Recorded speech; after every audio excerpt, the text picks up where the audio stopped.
얼굴이 안 보이니까. 오케이.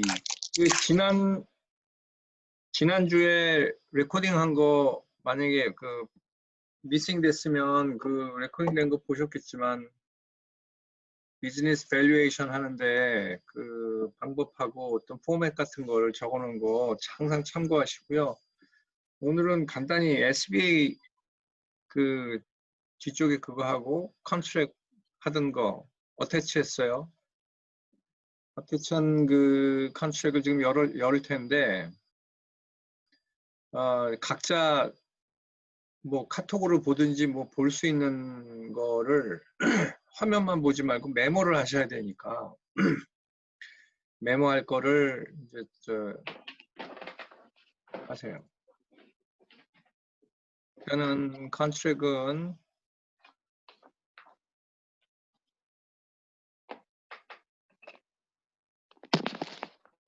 우리가 쓰는 컨트랙은 지금 하면서 한 분 더 들어오셨나? 오케이. 수진 씨 안녕하세요. 예. 우리가 쓰는 컨트랙은 일단은 이걸 한 6년, 7년 정도 사용했고 한 해마다 리바이즈를 해야 되는데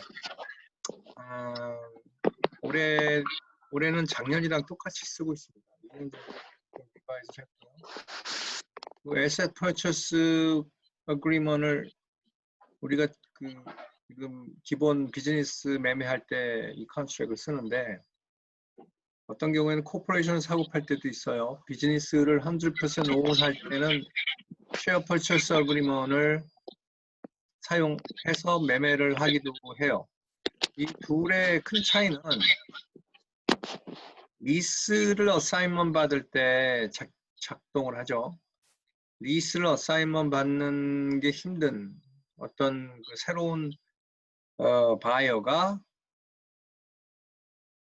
컴퍼니를 갖다가 통째로 사면 랜드로드한테 별다른 제재 사항 없이 리스를 받을 수가 있기 때문에 쉐어 퍼처를 쓰는 경우도 있고, 그 다음에 사시는 분이 SBA라든지 또 프랜차이즈라든지 셋업을 하긴 했지만 비즈니스 연역이 얼마 안 돼서 연도수가 얼마 안 돼서 론이 안 될 경우라든지 그럴 때는 쉐어 퍼체스를 권유받기도 해요. 파는 사람이 회사를 통째로 팔겠다 그러면 컨트랙 자체가 이거를 못 쓰고 쉐어 퍼체스 컨트랙을 쓰고 각 쉐어당 밸류가 예를 들면 쉐어가 100개고 비즈니스 매매 가격이 10만 불이면 1000불 쉐어당 1000불이 되겠죠. 그러니까 그 쉐어의 가격을 쉐어 number of shares and each share의 value를 적으면 그 가격이 토탈 agreement 가격이 됩니다. 여기에는 지금 asset purchase만 지금 적었고요. 여러 가지 형식이 있지만 article 1, 2, 3, 4로 가는 경우도 있고 그 다음에 이걸 통틀어 가지고 그냥 처음부터 문서식으로 쓱 쓰는 경우가 있어요. 처음에 비즈니스를 파는 사람과 사는 사람의 이름을 적는데 코퍼레이션 이름을 적는 걸 원칙으로 하고요. 코퍼레이션을 가지고 있는 바이어와 셀러는 무조건 코퍼레이션을 쓰겠죠. 그 코퍼레이션이 비즈니스를 소유하고 있으니까. 근데 여기서 어사인이 된다, 맨 끝에 보면 이제 나중에 어사인이 된다는 말이 있는데 개인으로 했다가 나중에 코퍼레이션 셋업을 해서 바이어 이름이 바뀌었다. 내가 아니라 바이어의 엔티티가 코퍼레이션으로 바뀌었다고 할 때는 그거를 어사인 어덴덤을 따로 달아서 하든지 컨트랙을 다시 써야 돼요. 계약을 진행하는 과정에서 사는 사람의 엔티티가 바뀔 경우에 그 어사인은 개인에서 개인으로 가기도 하고요. 개인에서 코퍼레이션으로 가기도 하고요. 내 이름을 살라고 그랬는데 나중에 뭐 와이프 이름을 바꿔야 되겠다든지 론 받는데 컨디션이 안 돼. 그러면 그걸 가능하게 해놨어요. 컨트랙이. 회사 이름 다 여기다 쓴 다음에 그 비즈니스의 주소를 쓰고요. country kitchen이라고 했고 located 뭐 이렇게 되어 있어요. 여기 중요한 거는 무엇을 사느냐예요. asset을 어디까지 포함하느냐. 아리클 안에 보면 asset을 FF&E furniture, fixture, equipment와 두 번째 lease와 그 다음에 inventory 세 개와 맨 마지막에 intangible 해서 이 네 가지 아이템을 취득하는 거 사는 게 asset purchase예요. 퍼니처나 픽스처나 equipment은 잘 아시죠? 그 안에 있는 장비, 가구, 뭐 그 다음에 그 안에서 뭐 있는 것 중에서 누가 지금 소리가 찍찍거리네요? 난가? 오디오를 다 꺼보세요.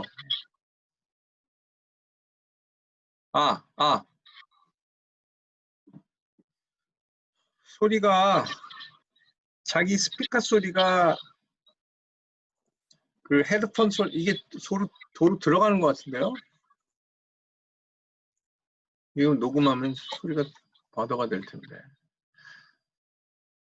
최 선생님하고 수잔 씨하고 오디오를 꺼보세요. 두 분 네, 켜져 있는데. 수잔 씨 오디오 꺼보세요. 네.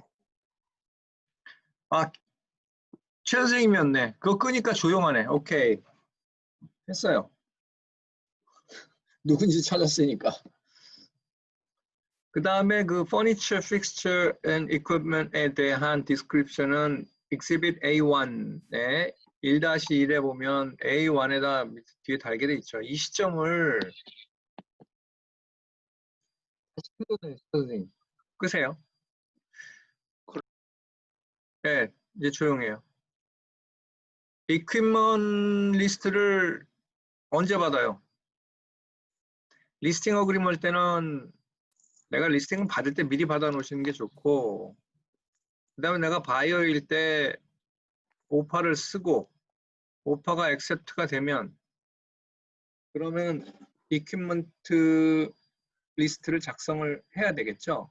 그래서 계약서가 엑스큐트 될 때 뒤에 A1 exhibit에다가 서로 이니셜을 해서 그 안에 있는 장비나 가구나 시설들이 다 매매가격에 포함된다는 걸 서로 정해야 돼. 이게 마지막에 사람이 마음이 바뀌어가지고 셀러는 그 안에 있는 물건 슬슬 빼든지 뭐 새 거를 중고로 바꿔놓든지 이런 일이 없도록 처음에 딱 적어놔야 돼요. 리스는 두 번째 리스는 리스의 권한을 이제 그 권한이 컨베이 되는 거예요. 새로운 바이어한테 넘어가는 거예요. 그 리스 어사인먼을 지금 이제 새로운 바이어가 인수인계 받을 때는 이제 그 타이밍이 계약서 타이밍이 언제냐? 엑스큐트 된 다음에 그걸 들고 가면은 세 개예요. 공을 세 개를 저글링 한다고 생각하세요. 이것도 론하고 랜드로드한테 받는 리스하고 컨트랙 앤 클로징이에요. 이 세 개가 같이 진행이 돼야 돼요. 거의. 왜냐면 은행은 리스를 가지고 와야 론을 진행시켜 준다고 하고 또 랜드로드는 이게 계약이 확실히 됐는지 펀딩이 되는 건지 또 봐야지 리스에다가 엑스큐트 한단 말이에요. 그리고 또 셀러의 입장도 랜드로드 입장이랑 비슷한 게 또 펀딩이 되는지 봐야 되는데 펀딩이 되는지 보려면 은행에서 론을 할 경우에는 은행에서 구비한 서류, 매매 계약서, 컨트랙, 이 컨트랙이 엑스큐트 돼야 되고 그 다음에 리스 계약도 엑스큐트 돼야지 은행에서 LOI를 작성을 합니다. 그러면 LOI는 컨틴전이죠. 컨디셔널 어프루벌이에요. 그 다음에 매매 계약서도 각각 컨틴전이 있어요. 언제까지 이걸 진행을 하다가 리스가 안 나오면 뭐 깨진다든지 하니까 사인을 해도 나중에 다시 리버스 시킬 수 있어요. 근데 이제 리스에서 제일 걸려요. 리스에서 뭐가 걸리냐면 건물주가 이거 사인해 놓으면 나중에 니네 론도 안 나오고 매매도 깨지고 그러면 테넌트가 바뀌는 걸로 다 엑스큐트 해버렸는데 어떡하냐. 그래서 리스 계약서, 매매 계약서에 달려있는 리스는 반드시 어덴덤을 달아야 됩니다. 맨 끝에. 엑스큐트 했는데도 void, null and void 할 수 있는 컨디션들이 쭉 나와 있어야 돼요. 리스 역시. 그러면 리스가 엑스큐시 돼서 만약에 이제 끝나면 그거는 자연적으로 없어지도록 해야지. 리스를 완전히 엑스큐트 해놓고서는 다른 게 다 깨져가지고 바로 원상복귀 시키려면 실제적으로 임대계약서가 2개가 있는 게 공중에 둥 떠버리기 때문에 이 랜드로드 입장에서는 그걸 확실히 하려고 페이퍼를 그렇게 만들 수밖에 없어요. 그걸 실수로 잘못 만들거나 내가 셀러를 레프리젠 할 경우에 리스를 잘못 작성해가지고 혼선이 없도록 해야 돼요. 그리고 매니지먼트 컴퍼니들도 띨띨한 애들은 그냥 써버려요. 써주고 나가지고 나중에 딴소리하고 그래요. 그래놓고 리스 어사인먼트 피까지 다 받아놓고 리스 어사인먼트 피 안 돌려주고 그래요. 자기 일 다 했으니까 니네가 깨졌어도 나 이 돈을 안 돌려준다고 한단 말이에요. 그럼 뭐 몇천 불씩 받아먹고 말이에요. 그래서 리스 어사인먼트 피를 언제 주는지 매니지먼트 회사 또 랜드로드 쪽에 그 엑스큐트 할 당시에 걔네들은 어사인먼트 피를 딱 보내라고 그런다고. 근데 이게 보내고 나면 손님한테 이거 거의 돌려받기 힘드니까 그 리스크를 안고 여기다가 사인을 하시고 그래서 랜드로드한테 엑스큐트된 어사인먼트, 리스 어사인먼트를 받아오는 겁니다. 그러니까 어사인먼트 피가 1,000불이든 2,000불이 3,000불이든 이거 안 되면 못 돌려받을 수도 있습니다. 라고 얘기해야 돼요. 이거는 많이 겪어보셨는지 모르겠지만 이 돈 때문에 나중에 깨진 다음에 어사인먼트 피 리펀드 때문에 애 많이 먹어요. 근데 인벤토리는 무조건 포함되는 거죠. 인벤토리 포함되는데 여기 보면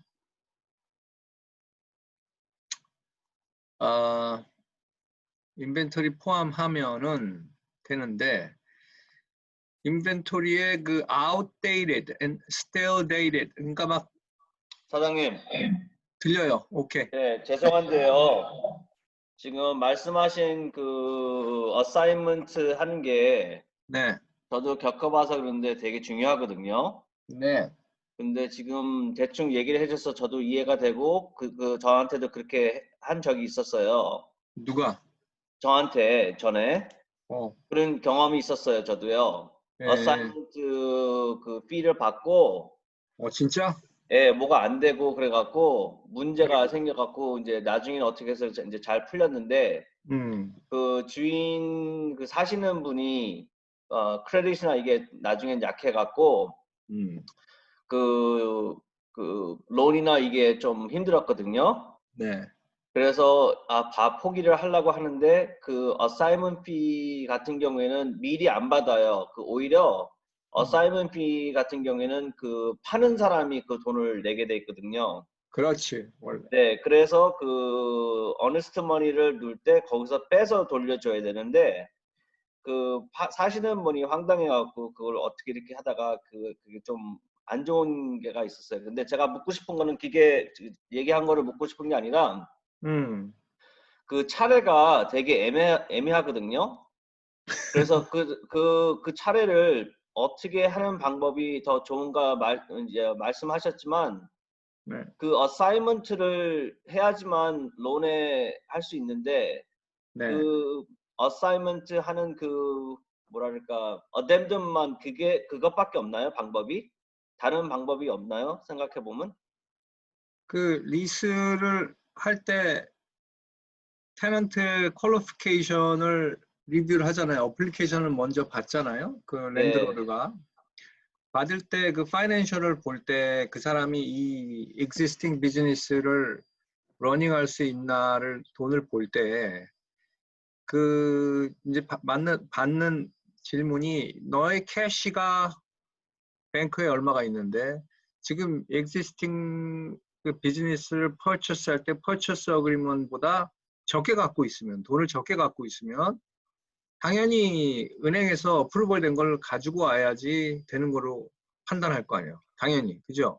네. 그러면은 은행에서는 분명히 리스가 있어야지 자기네들이 LOI라든지 이걸 적는 걸 알기 때문에 그걸 요구할 수 있지. 랜드로드한테. 이거를 론을 받기로 했고 이 정도 돈이 나오는데 리스를 작성을 해주면은 어프로벌을 받겠다. 단 이것이 엑스큐시 돼서 잘못됐을 때, 론이 어프로벌이 안 났을 때는 이거를 보이드 시킬 수 있는 간단한 그 한 장짜리를 따로 작성을 해요. 보통 작성을 해서 디클라인 되면 그냥 없는 거로 하되 거기다가 어사이먼 피를 뭐 돌려달라 이런 말을 쓰면 걔네들이 아마 그거 안 해준다고. 랜드로드도 잘 안 해주고 어사이먼 피를 셀러가 거기 내는 게 원칙인데 뭐 대부분 뭐 반반씩 내든지 셀러가 바이어가 내든지 지금 이런 종류거든. 왜냐하면 리스를 막 진행하면서 리스가 엑스큐트 딱 되는 순간에 갑자기 셀러가 어사인먼 필 주지를 못한다고. 그걸 진행해온 바이어가 그 돈을 줘야지 마무리가 되기 때문에 누가 마무리하느냐? 바이어 쪽 에이전트, 바이어 쪽에서 진행하기 때문에 셀러가 갑자기 자긴 잔금도 저기 물건 값도 안 냈기 때문에 그거 안 받아요. 그렇다고 해서 뭐 어니스트만이 해서 그걸 랜드로드가 나중에 끝나면 거기서 가져간다. 이런 일은 리얼리스티컬리 벌어진 적이 없어. 딱 랜드로드가 사인하면 그 돈 달라고 그런다. 그 돈 달라고 그러면은 그러면 저 바이어 같은 경우에 만약에 있다고 할 경우에는 바로 랜로한테 들어가서 그게 제일 먼저 제일 중요하겠네요. 어차피 SBA로 가야 되는 거니까. 그렇지. 그게 제일 중요하네요. 그렇지. 예. 예, 그런 바에 거기에서 그 어댐듬 같은 것도 하고 있지만 그쪽에서 그런 거를 랜로드한테 얘기하는 게 바이어 쪽이나 에이전트 쪽에서 얘기하는 것보다 그 주인이 얘기를 해야 된다고요. 그죠? 그래서 주인이 먼저 얘기해야지. 그죠? 근데 그 주인이 얘기하게 되면 그런 걸 잘 모를 텐데 그럴 때는 어떻게 제가 나서서 리튼 레터를 그 먼저 셀러에다가 보내라고. 그 랜드로드한테 이렇게 편지를 보내세요. 그리고 편지를 우리가 하나 만들어주죠. 네. 팔기로 했다. 팔기로 했고 잘 도와주기를 바란다. 나는 그동안에 뭐 너무 고마웠고 근데 내 사정을 얘기를 하고 가능하면 전화로 하지 말고 리튼 레터로 해서 보내주고 담당하는 에이전트는 거기다가 누구누구 앞으로 척 리를 연결을 하면 도와주길 바란다 하고서 이메일하고 인포메이션 다 주는 그 레터를 네. 그 랜드로드한테 보내줘야 돼. 그게 네. 포멀하게 시작하는 거예요. 그러면 그거 보낸 다음에 이제 척이 전화를 하는 거지. 난 누구 하고 내가 인터미디어리면 인터미디어리, 누구 레프리젠 하면 레프리젠 해가지고 보내주면서 어플리케이션 폼 또 필요한 것들 다큐멘을 다 받아서 그 바이어의 그 살라고 하는 어떤 사람, 내 바이어가 어떤 사람이라는 거, 어떤 가게를 운영했고 경험이 어떻고 하는 것들을 어플리케이션 받기 전에 잘 말로 잘 해서 일단 앞에를 커버 노트를 잘 써야 돼요. 커버 노트를 그러니까 말로 전화로 그거는 해놓고서는 어플리케이션 쓰고 파이낸셜 스테이트먼트 보내고 이것저것 보내면서 가능하면 리스 어사이먼 피에 대한 얘기는 다 뒤에 맨 나중에 하잖아요. 왜냐하면 내가 가지고 있는 사람들의 리스를 리뷰를 할 시간을 봐야잖아. 리뷰를 보니까 어떤 건데 어사이먼 피가 없어. 어떤 건. 그럼 그냥 넘어가는 거야. 어사이먼 피가 있어. 너무 많아. 그럼 이거 내고 해야 될 것이고. 너무 적은데 어사이먼 피가 론이기 때문에 조금 더 안전하게 나중에 내는 방향으로 하려면 처음부터 리스 어사이먼 피는 엑스큐트 한 다음에 우리가 클로징 할 때 그때 돈을 내겠다라든지 그게 제일 싫어하지. 랜드로드는 클로징 할 때 돈 내겠다는 건 제일 싫어하지만 어쨌든 그렇게 요구는 해볼 수 있어요. 한 가지 더요. 네. 그 SBA 그 론 오피스 랜더 쪽에서 그 리스를 원할 때 네. 그 컨트랙을 원하는 거예요? 아니면 컨트랙에서 거기 엑스큐션 된 거를 원하는 건가요? 엑스큐트 된 거요. 그 엑스큐트 된 거. 텀 때문에 그래요. 텀. 5, 7, 10 years 남은 거 그거를 눈으로 봐야 되는데 그거를 셀러가 오케이 했냐? 그걸 보기 위해서 그러는 거예요. 텀 때문에. 뭐 다른 숫자 보려고 그러는 것보다도 그 기간이 자기네 그 론 기간이랑 맞는지를 보려고 하기 때문에 execute이 돼야 돼요. execute이 되려고 그러면 셀러가 사인을 해야 되고, 셀러가 사인을 하려면 셀러는 보고 싶은 것 뻔히 알잖아. 아, 이거 팔기로 했구나. 기존에 지금 중요한 것이 기존에 테넌트들이 렌트를 잘 내고 있잖아요. 진짜 한 5년 동안 아무 문제도 없이 있었어. 그런데 테넌트가 바뀐다고 하면 랜드로드는 겁먹어요. 랜드로드는 가능하면 리스 새로 안 주려고 그래요. 그래서 더 기존에 있었던 사람이 트러블 메이킹을 했는지 아니면 나가면 랜드로드 싫어할지 파악하고서는 그거를 대면을 해야지. 매니지먼트 하는 애들은 인트레스트가 바뀌면 피를 받기 때문에 얘네는 바뀌는 게 좋아. 매니지먼트 하는 애들은. 랜드로드는 바뀌어서 테넌트가 상태가 바뀌면 싫어하기 때문에 기존에 그냥 갖고 있으려고 그래요. 이거를 잘 판단을 해야 된다고.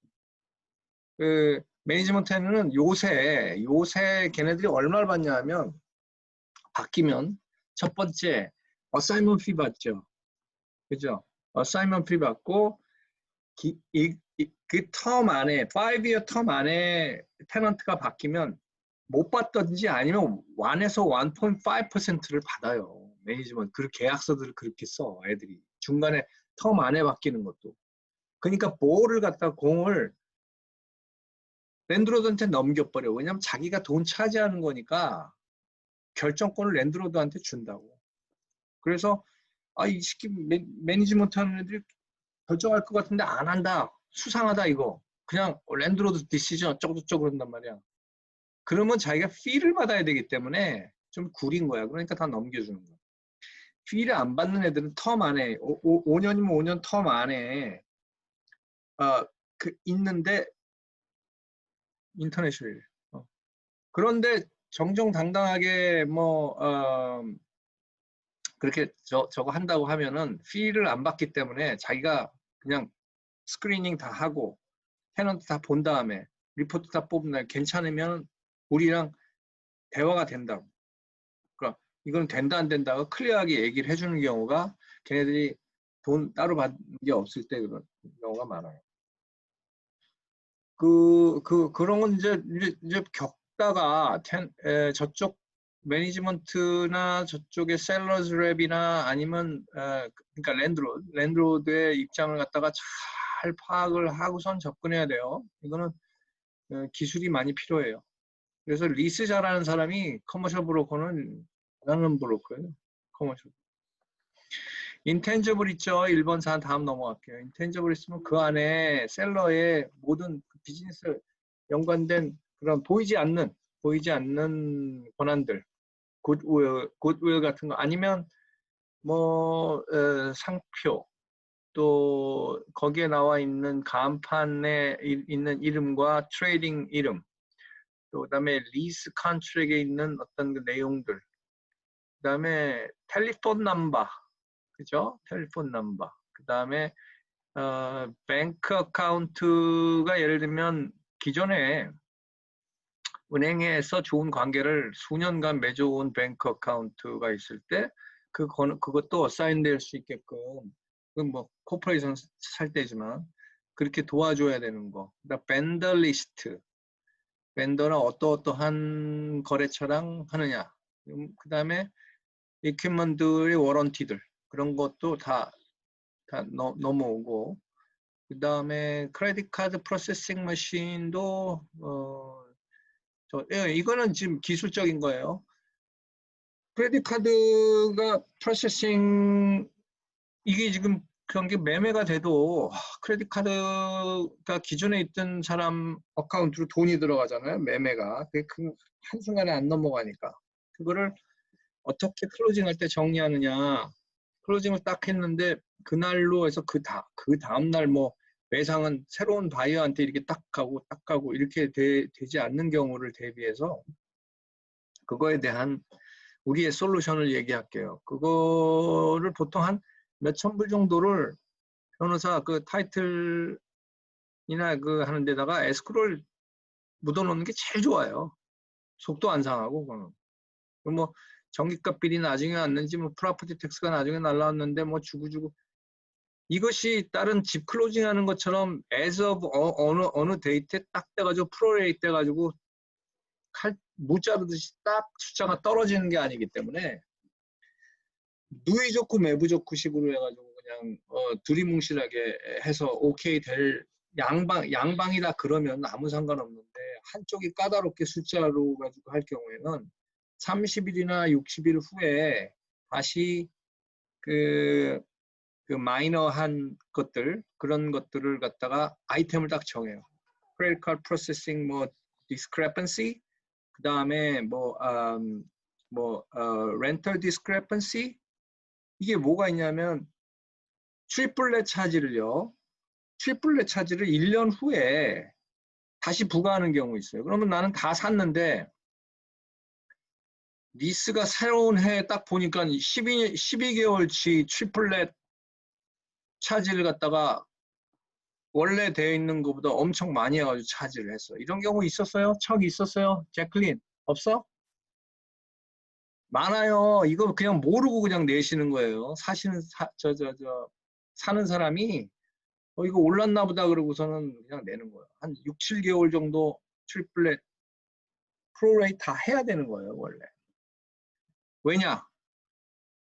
셀러는 렌트가 얼마라는 조건으로 계약을 한 거예요, 사실은. 리스 계약서에도 얼마라고 나와 있고 렌트도 얼마인 거로 계약을 했기 때문에 1년이 끝난 다음에 트리플렛 차지가 원래 에버리지로 작년에 나왔던 것보다 많이 차지하면 그거는 사실은 셀러가 해결했었어야 되는 거라고. 원칙은 그래요.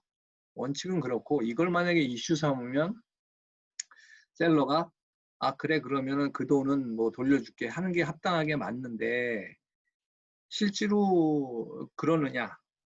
에이전트가 그러면 클로징 할 때 정확히 트리플렛을 작년 스테이트먼트 보고 올해 걸 저쪽 매니지먼트랑 베리파이 해가지고 브레이크다운을 정확히 해가지고 클로징 때 잘라주느냐. 예? 그거는 이제 클로저와 에이전트의 능력이에요. 보통 보면 클로징 할 때 whatsoever 어떤 거는 이의를 제기하지 않는다. 무조건 어그리한다. as is로 한다. 하는 데다가 사인을 맨 마지막에 받는 경우는 이런 작은 것들 때문에 그래요. 렌트에 대해서는 더 이상 나는 어블리게이션도 없고 뭐도 없고 하는 거를 클로징 할 때 해줘야 된다고. 변호사도 책임이 있기 때문에 그거 사인을 받으려고 그래요. 왜냐면 변호사한테 쫓아가거든. 네가 클로징 피규어를 갖다가 파이널 피규어 잘못해가지고 내가 지금 돈을 더 내게 생겼다 그러면 안 되니까 사인을 받아. 다 받는데 그 안에 내용이 두리뭉실해서 문제지. 거기에 트리플렛 차지라고 딱 돼 있으면 상관이 없는데 나중에 나오는 게 그런 것들이 있다고. 그래서 결론은 아까 얘기했듯이 돈을 조금 에스크로를 해놓으면 그 변호사한테 그럼 다 해결이 나 그걸로. 뭐 maybe 2,000, 3,000, 뭐 많이는 5,000, 오케이? 그 다음에 purchase price 있고요. For an additional sum of to be decided 하고 여기는 뭐냐면 그 exhibit 2에 재료를 막 사놨어. 냉장고에 막 박스로 막 그냥 박스로 고기를 막 이렇게 놓고 뭐 고기도 미리 사놓고 그래서 클로징 때 A2에다가 밸류가 있는 것들은 여기다 적어야 되겠죠. 그냥 선심 쓰듯이 내가 쓰던 거니까 다 줄게 그랬는데 보니까 뭐 몇천 불이야. 여기다 이거는 적어줘야 된다고. 나중에. 그 다음에 또 셉 컨비니언스 스토어든 비어 앤 와인이든 뭐든 해가지고 완전히 따로 밸류에이션을 해서 인벤토리를 적어야 되는 경우는 여기다 적어야 돼요. 그래서 세퍼레이트 시트를 A2를 만들어서 A2가 예를 들면 third party 에서 하는 밸류에이션 하는 회사가 와서 했으면 그걸 어태치하면 되고요. 거기서 그냥 본인들이 바이어 셀러가 본인들이 가격을 인벤토리 가격을 정했을 때는 그래도 거기다가 A2에다가 사인을 해서 언제 해요? 클로징 전날 합니다. 아니면 클로징 오후면 오전에 와서 아침에 하든지 영업시간 기준으로 해요. 왜냐하면 그날 사인을 하면 그날 사인한 그 시점부터는 모든 매상이나 이런 게 새로운 바이어게 되잖아요. 그 선을 그으려면 그걸 정확히 클로징하는 날짜와 인스펙션 해가지고 그 밸류를 적는 날짜 그걸 잘 정해야 돼요. 그래서 비즈니스 클로징은 저녁에 하는 경우도 있고 영업시간 시작하기 전에 아침 9시, 8시 하는 경우도 있어요. 그것 때문에 그러고. 요 시점에서 liability와 모든 것이 에이전트가 make sure 해야 되는 거, 브로커가 make sure 해야 되는 거는 valid 이 가게 인슈런스가 딱 이게 떨어지지 않고 이 사람이 가지고 있는 가게 인슈런스와 새로 사는 가게 인슈런스가 그 날짜로 1시간도 빠지면 안 되게끔 겹쳐 있어야 돼요. 문제가 요 사이에 벌어지는 일이 많습니다. 요 사이에 무슨 일이 벌어지니까 인슈런스가 언제 끝납니까? 셀러의 인슈런스가 만약에 캔슬하려고 그러면 일주일 정도만 놔뒀다 캔슬하세요라든지. 그리고 바이어는 미리 들게 해요. 클로징 날짜 맞춰서 가게 인슈런스 가입하게 만들고, 그 다음에 돈적인 것들은 뭐 크레딧 카드, 뭐 유틸리티 빌, 뭐 이런 것들은 나중에 아까 얘기했지만 에스크로를 좀 잡아놓으면 데일리로 프로레이트 해가지고 나중에 스테이트먼트 다 날라오면 그걸로 플러스 마이너스 하면 되거든. 번거롭지만 그 일을 해야 돼요. 제클린도 겪어봤지만 태권도장 팔면서 그 날짜 저거 해가지고 나중에 한 달 후, 2달 후에까지 와가지고 그 몇십 원, 몇 불도 되지도 않는 거 가지고 둘이 실랑이 하는 이유는 그게 사람 심리가 그래요. 그 당시에는 후할 것 같지만 그 돈 내가 그냥 냈다고 생각하면 억울해서 잠 못 자는 사람들이 많습니다. 그래서 정리를 나중에 해줘야 돼요. 오케이. 그래서 가격은 이러하고 36만 불로 되어 있는 이 비즈니스였었고, 어니스트 마니가 얼마고, 난 리펀더블 350불. 여기 적혀 있는 거. 이거 좀 해놓고 오파 해놓고 말에 다 깨지고 일만 죽어라고 하고 가스비도 나와야 되니까 350불 오파하는 순간 난 리펀더블을 받아내요. 물론 계약이 되면 이거는 그냥 세일즈 프라이스에 포함이 되지. 오케이? 그 다음에 나머지 돈은 클로징 때 굿 펀드로 낸다. 캐시나 캐시어스 책으로. 클로징 할 때 무슨 퍼스널 책 가지고 뭐 안 되고요. 그 다음에 처음에 오파를 놓고선 바로 에스크로 셋업이 안 되는 경우가 많아요. 그러니까 계약이 다 엑스큐트 되고 랜딩 인스트럭션도 다 나오고 하게 되면 타이틀 회사로 넘어가서 타이틀 에스크로 셋업을 하고 그렇게 해야 되는데 텐터티블리 뭐 few weeks가 됐든 1 week이 됐든 LOI 받아놔가지고 셀러가 execute 해서 풀 다큐먼이 넘어가기 전까지는 일단은 돈은 받아놔야 될 거 아니야. 그래서 홀드했다가 타이틀 회사로 트랜스퍼하는 걸로 그렇게 하시면 되고요. 어니스트 마니는 보통 데이트를 우리가 정할 때 컨틴전이 리스가 있고 파이낸스가 있죠. 두 개가 있죠. 그리고 옵션 피리어드를 인스펙션 피리어드라고도 하는데 인스펙션 하는 동안을 기간을 갖다가 14데이가 됐든 30데이가 됐든 이 지금 3단계의 그 저거 중에서 이 어니스트 마진은 무슨 케이스든 다 돌려받을 수 있게 그렇게 해야 돼요.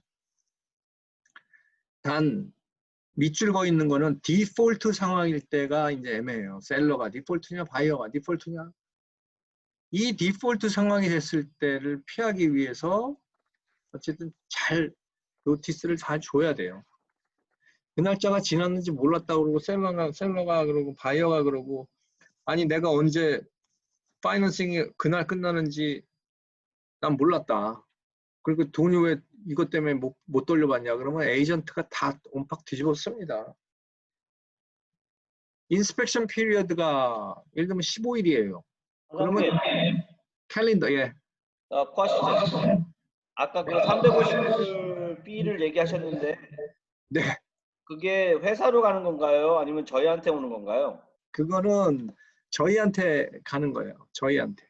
에이전트한테 뭐예요? 가는 거예요. 에이전트의 수고비라고 생각하시면 돼요. 아, 수고비를 그냥 거기다 그냥 쓰면 뭐라고 안 그래요?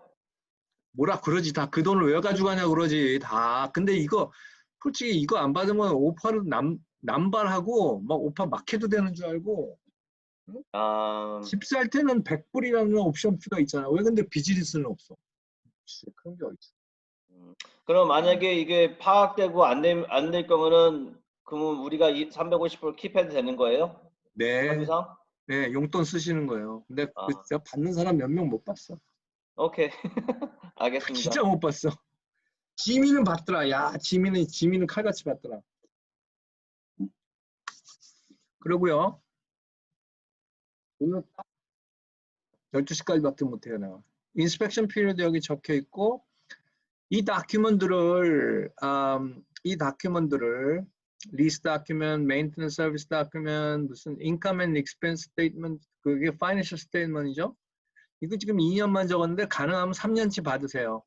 3년치를 셀러한테 셀러한테 받아야 되는 거란 말이에요.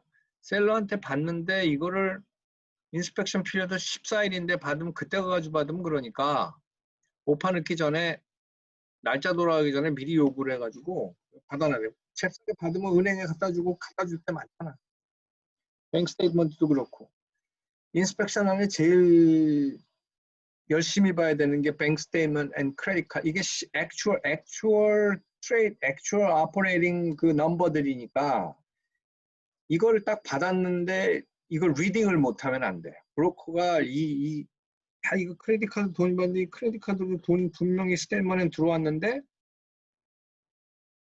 뱅크 스테이트먼트에 트랜스퍼된 액수랑 틀리다든지 이게 막 뿜빠이 돼가지고 이리 갔다 저리 갔다 한다든지 그 다음에 크레딧 카드 뭐 프로세싱 피가 한 달에 얼마인데 에버리지 보니까 뭐 이게 넘버가 잘못 적혀 있고 하는 셀러가 제공한 원래의 그 익스펜스 디테일을 비교할 수 있는 찬스예요. 페이롤은 물론 바로 물어봐야 돼요. 페이롤에 대해서는 뱅크 스테이트먼트나 이런 게 잘 정확히 안 나오니까 캐시페이도 있고 그러니까 이거에 대해서는 이거랑 말고 인스펙션 피리어드 안에 가장 중요한 것 중에 하나가 페이롤 엑셀식 같은 거 쭉 만들어 가지고 미리 에이전트가 만들어서 만약에 10명이 일하면 그 10명이 일하는 사람 이름 참 엑셀에 적고 그 다음에 페이롤을 내는 사람인지 캐시로 내는 사람인지 파타임인지 풀타임인지 정확히 그 다음 줄에 적고 그 다음에 그 사람의 페이먼이 얼마 나가는지를 갖다가 적는데 monthly 적는지 또 2weeks 주는 사람이 있고 weekly 주는 사람이 있고 그렇지. 그 통일해 가지고 잘 적으세요. 잘 적으시고 그 다음에 이것을 그냥 넘어가는 게 아니라 들고 있다가 텍스 보고한 이 서류하고 얼마나 차이가 나는지 한번 비교하셔야 돼요. 왜냐하면 내가 바이어 레프레젠을 할 때 바이어도 비슷하게 운영을 할 거라고. 기존에 있는 사람 쓸 경우라든지 내 스태프를 넣어도 CPA가 어떻게 어드바이즈 하는지에 따라 틀려지겠지만 이 스테이트먼트를 가지고 텍스 보고한 스테이트먼트과 지금 현재 액추얼 내고 있는 스테이트먼트를 가지고 인스펙션 피리어드 안에 바이어는 어디로 가? CPA한테 가야 돼 이게. CPA한테. 오케이? 지금 기존에 내가 이 비즈니스 살라고 하는데 셀러가 지금 가지고 있는 비즈니스가 이렇게 보고를 했습니다. 텍스를. 페이롤을 제일 다른 거야 뭐 별 중요하잖아. 페이롤을 이렇게 했습니다. 나는 오너 컷도 있고 오너가 보고해왔던 거 내가 기존에 당신 CPA랑 내가 보고했던 것도 있으니까 나는 어떻게 보고해야 됩니까? 라고 그걸 들고 CPA한테 가야 돼요. 인스펙션 피리어드 안에. 이거를 브로커가 어드바이저를 해줘야 됩니다. 브로커가. 이거 스테이트먼트 다 받는다면 이거 CPA랑 좀 상의 좀 해보시죠. 요거 들고요. 요거 보고 세금 보고 작년이랑 재작년 해왔고 실제로 돈을 이렇게 내고 있으니까 사장님은 여기서 인원을 줄일 수도 있고 늘릴 수도 있고 또 사장님 페이를 갖다가 월급 얼마 책정할지도 모르고 다 하니까 이걸 들고 상담을 하십시오. 그래서 새로운 비즈니스 살 때는 반드시 CPA를 만나서 상담을 하도록 권하세요. 너무너무 중요한 거예요. 이거 안 해, 다. 그러니까 이게 지금 말하고 또 잊어버린단 말이야. 이게 문제야, 이게. 계약에 들어가게 되면 코퍼레이션 셋업하러 CPA 가서 이거는 별 중요한 거 아니에요.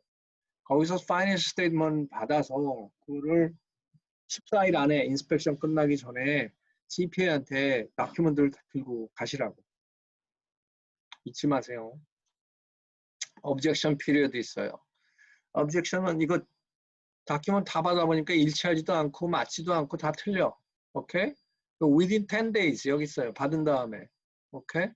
그 다음에 이건 뭐 extend inspection period 7day 더라 이건 뭐 14일 하든 더 늘릴 수 있어요.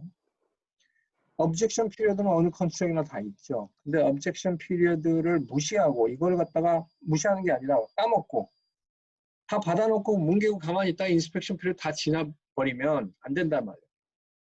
cure period는 아니 그러니까 셀러 입장 얘기하는 거예요. 셀러가 이걸 갖다가 이거 안 맞습니다 했는데 아무것도 안 하면 셀러 디폴트가 되는 거예요. 10day 안에 셀러는 답변을 해줘야 돼.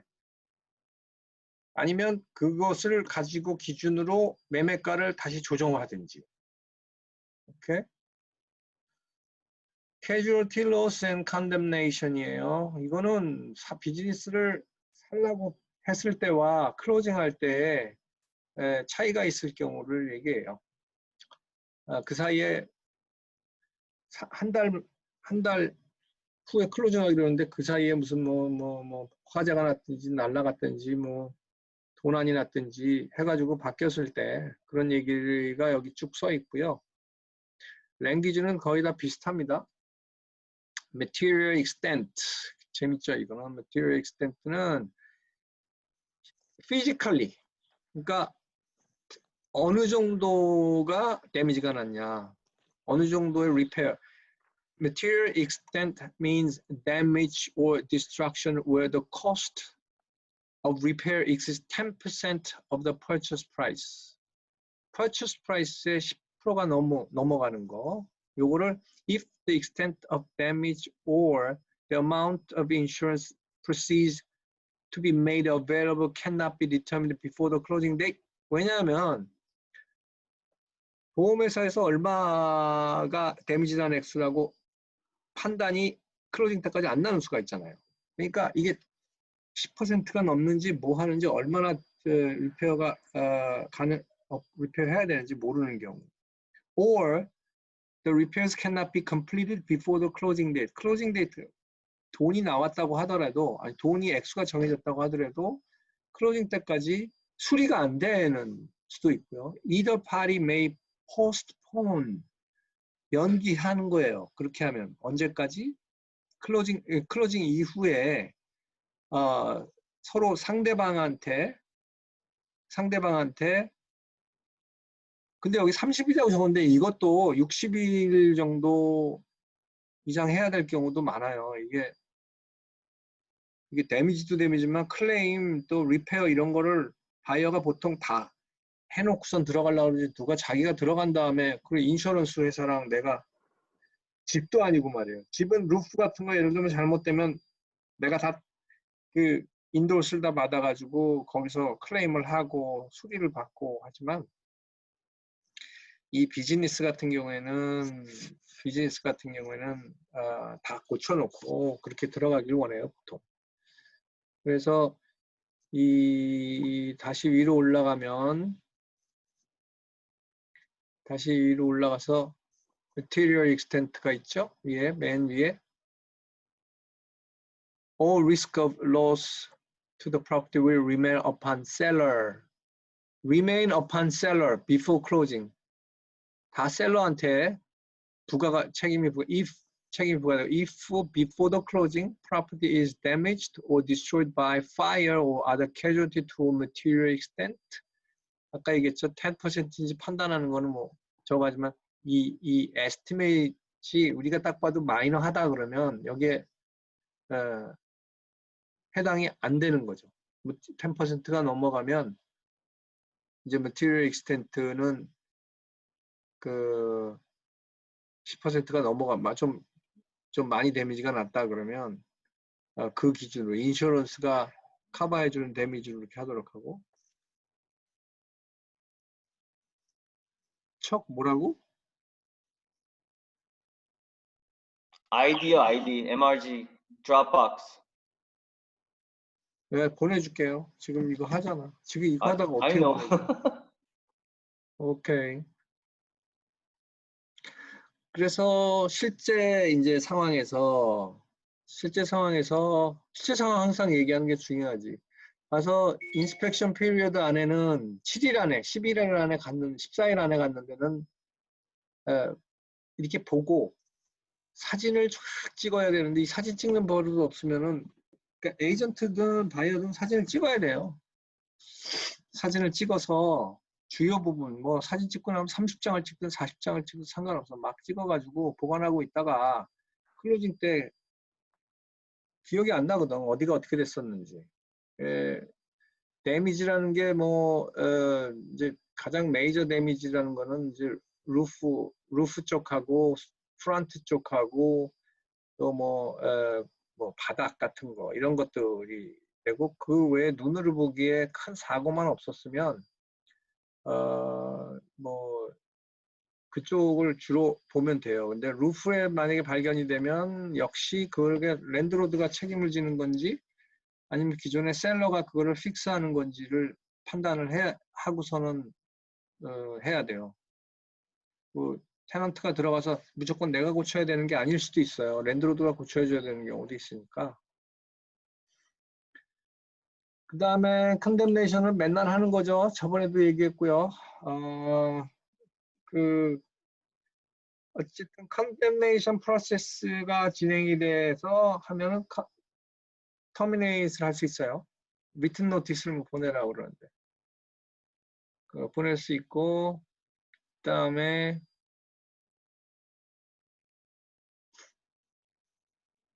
이게 지금 이제 이럴 때 인스펙션 해보니까 뭐 앞으로 벌어질 일이지만 그 DTA나 이쪽 보면 하이웨이에 그 동네 길을 넓힐 계획이 앞으로 있다든지 아니면 기존에 공사 중인데 내 리스 안에 언제 그것이 공사가 끝날지 모르는 경우가 이제 큰 이슈가 됐었던 것들이 많고요. 그 다음에 시리에서 동네에 그 시리 수어 라인을 안 쓰고 세프틱 탱크를 쓰는 단지가 있었는데 시에서 잠정적으로 그러니까 세프틱 탱크를 쓰는 그걸 디텐션 펀드라고 그래요. 물이 오면 물이 대충 고이는 데가 있어요. 그게 이제 세프틱을 쓰다가 나중에 시리 라인으로 쓰면은 물이 고이는 데를 수어 라인을 밑으로 빠지게끔 공사를 하거든요. 그러면 거기가 거의 폐쇄되다시피 진입이 안 되게 다 막아버려요. 그럼 그 안에 있는 쇼핑센터들은 다 작살이 나요. 몇 년이 걸릴지, 뭐 1년이 걸릴지 어쩔지 모르지만. 이래가지고 폐가 망신한 비즈니스들이 많이 있거든. 이거는 진짜 컨뎀네이션 중에 자주자주 일어나는 일이에요. 이 프로세스를 모르고 들어가서 매매를 샀다고 하면 이거는 뭐 사기도 아니고 자기가 조사를 안 한 거거든. 그 사이에 이거를 찾아봐야 돼요. 셀러는 그거에 대해서 디스클로즈 할 의무가 있을까요? 없을까요? 비즈니스 오는 도덕적으로는 있어요. 법적으로는 없어요.